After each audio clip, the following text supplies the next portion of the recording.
नमस्कार दोस्तों, मैं आकांक्षा स्वागत करती हूँ आपका अपने चैनल द स्टडी जोन में। इससे पहले के वीडियो में मैंने ऋग्वैदिक कल्चर के थर्ड पॉइंट को डिस्कस किया था, मतलब ऋग्वैदिक कल्चर के सोशल लाइफ के थर्ड पॉइंट को डिस्कस किया था, जो कि मैरिज था। इस वीडियो में हम लोग फोर्थ पॉइंट डिस्कस करने वाले हैं, जो है फूड, क्लॉथ्स एंड ज्वेलरी। मतलब जो ऋग्वैदिक आर्यंस थे वो किस तरह के भोजन किया करते थे, कैसे कपड़े पहना करते थे और किस तरह के आभूषण का प्रयोग किया करते थे। तो फूड की बात करें, भोजन की बात करें, Aryans were both vegetarian and non vegetarian. मतलब जो आर्यंस थे वो मांसाहारी भोजन भी किया करते थे और शाकाहारी भोजन भी किया करते थे। Their diet was simple but nutritious. मतलब उनके जो डाइट होते थे वो सिंपल, मतलब सादा भोजन हुआ करता था और बहुत ही पौष्टिक भोजन का सेवन किया करते थे। These people used to eat nutritious things like milk, ghee, butter. और ये लोग जो थे वो बहुत ही पौष्टिक चीज़ जैसे कि मिल्क हो गया, घी हो गया, बटर हो गया, मिल्क, घी, बटर, इन सारी चीज़ों का सेवन किया करते थे। The Aryans used wheat and barley bread and herbs as their daily food। तो जो ये आर्यंस थे वो गेहूं और जौ की रोटी और साग सब्जी का प्रयोग रोज़ाना के भोजन में किया करते थे। दे यूज टू ईट मीट, और वे लोग जो थे वो मांस भी खाते थे।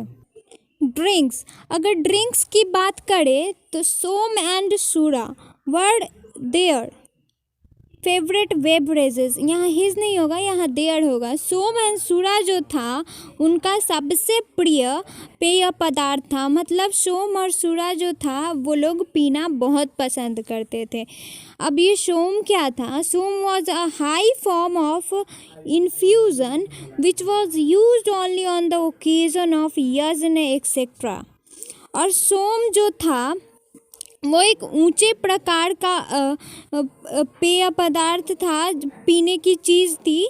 सोम जो थी एक ऊंचे पदार्थ की पीने वाली चीज़ थी, जो कि यज्ञों के समय प्रयोग की जाती थी। मतलब अक्सर यज्ञ आदि के समय ही उनका प्रयोग उनका सेवन किया जाता था। सूरा वाज अ नारकोटिक। सूरा जो था एक नारकोटिक सब्सटेंस था, from which the priest use to view it with disgust. और सूरा एक मादक पदार्थ था जिसे पुरोहित जो होते थे, जो पंडित होते थे, उसे घृणा की दृष्टि से देखते थे। मतलब वे लोग सूरा को अच्छा नहीं मानते थे। तो सोम जो था जिसे यज्ञ के समय प्रयोग किया जाता था, और सूरा जो था उसे पृष्ठ जो पंडित होते थे, पुरोहित होते थे, उसे अच्छा नहीं मानते थे। नेक्स्ट है क्लोथ्स। अगर कपड़ों की बात करें तो the Aryans used all three types of clothes such as woollen, cotton and silk. और जो आर्यंस थे वो तीनों तरह के कपड़ों का प्रयोग किया करते थे। वुलन हो गया, कॉटन हो गया, सिल्क हो गया, इन तीन तरह के कपड़ों का प्रयोग आर्यंस किया करते थे। The rich people war gold wired in their clothes. तो जो धनी लोग होते थे, जो अमीर लोग होते थे, वो अपने कपड़ों में गोल्ड वायर, मतलब सोने के तार मढ़े हुए कपड़े पहना करते थे। जो अमीर लोग होते थे उनके कपड़ों में सोने के तार मढ़े होते थे। तो क्या था, आर्यंस जो थे वो तीनों तरह के कपड़े पहना करते थे, वुलन, कॉटन और सिल्क। और जो अमीर लोग होते थे उनके कपड़ों में सोने के तार मढ़े होते थे।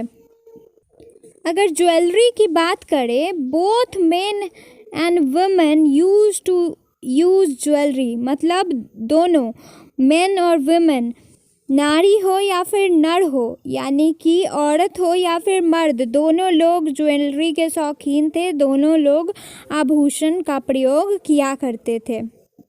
एंटरटेनमेंट, मतलब अगर कोई भी इंसान है तो बिना एंटरटेन हुए तो रह नहीं सकता है। तो वो लोग इंटरटेनमेंट के लिए क्या क्या किया करते थे?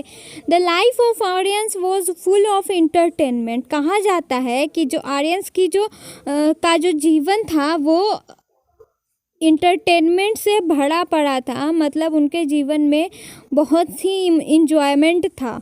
Singing, playing, dancing were the main sources of their entertainment. और उनके इंटरटेनमेंट का सोर्स क्या था? सिंगिंग, प्लेइंग और डांसिंग, यानी कि गाना, खेलना और डांस करना उनके इंटरटेनमेंट का सोर्स था, स्रोत था।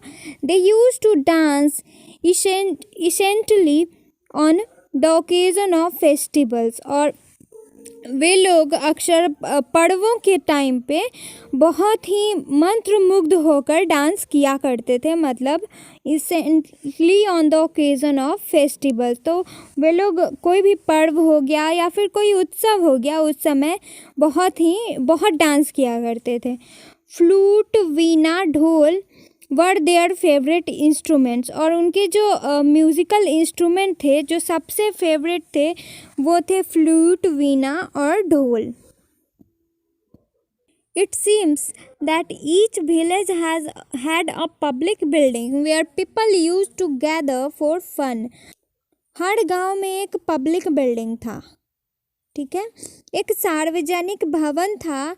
ऐसा अंदाज़ा लगाया जाता है कि हर गांव में एक पब्लिक बिल्डिंग यानी कि सार्वजनिक भवन था, जहां पे लोग इंटरटेनमेंट के लिए एकत्रित हुआ करते थे, मतलब मनोरंजन के लिए एकत्रित हुआ करते थे। Apart from this, the Aryans entertained by chariots, races, hunting etcetera.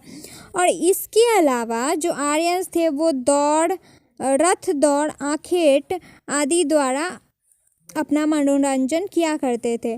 तो रथ दौड़ हो गया, चैरियट्स रेसेस, और हंटिंग को हिंदी में आखेट बोलते हैं। तो इन सारी चीज़ों के अलावा, गाने बजाने के अलावा, आर्यंस लोग रथ दौड़ हो गया और आखेट से अपना मनोरंजन किया करते थे। The elder people use to entertain themselves by playing gambling. और जो वृद्ध जन होते थे, जो कुछ बड़े मतलब बूढ़े होते थे, वो अपना मन जो है वो जुआ खेलकर बहलाते थे। Thus the social life of the Rigvedic Aryans was satisfactory। और इस प्रकार से हम लोग कह सकते हैं कि ऋग्वेद कालीन जो आर्यंस थे, उनका सामाजिक जीवन काफ़ी संतोषजनक था, बहुत ही सेटिस्फैक्ट्री उनका सामाजिक जीवन था। Famous Hindi poet Dinkar has written in 4 chapters of culture that the society whose picture is in the Rigved was very happy and prosperous।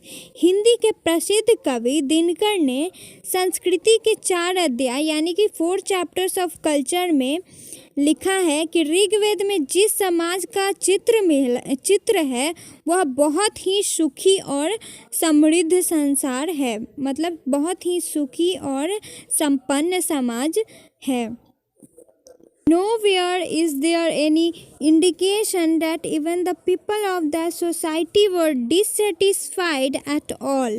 और वहाँ पे कोई भी ऐसा संकेत नहीं मिलता है, कोई भी ऐसा इंडिकेशन नहीं मिलता है कि वहाँ के जो लोग थे वो किसी भी तरह से असंतुष्ट थे। This world is an ocean of sorrow or life is mortal and affliction। Rigveda has not emphasized this feeling anywhere। तो ये संसार जो है वो दुख का सागर है, जैसा कि हम लोग जानते हैं, और जीवन को नश्वर के समान और कलेशपूर्ण बतलाया जाता है, मोर्टल एंड एफ्लिक्शन।